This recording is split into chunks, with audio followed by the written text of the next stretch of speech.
Smolderon is a single target encounter, so we're going to play the standard single target raid build using Furious Gaze and Serrated Glaive. Because there are damage amps in this fight, your on-use trinket is going to be either Midas Talisman or Bandolier as an alternative.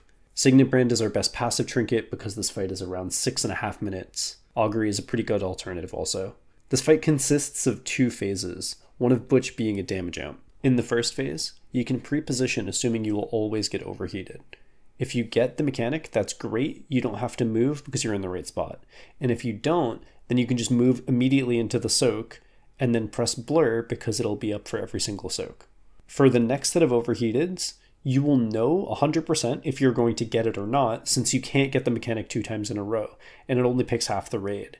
So if you had overheated in the previous set, then you know you're going to have to soak, and vice versa.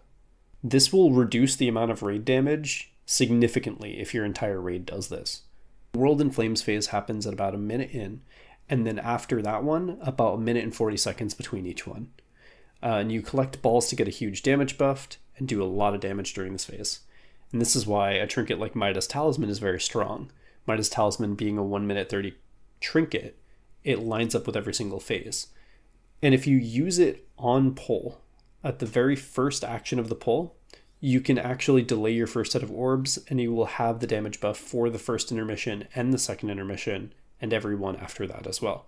So this trinket is incredibly strong in this fight, and I'd recommend farming it if you don't have it. Havoc DPS timings are generally meta on CD here.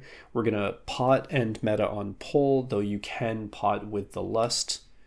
Most people lust at about 4 minutes and 20 seconds, which is the third World in Flames phase. So you're going to want to meta as soon as you can on CD for your first and your second one, and it'll be up in the lust on World in Flames. And that'll be the most value you can get out of your cooldowns.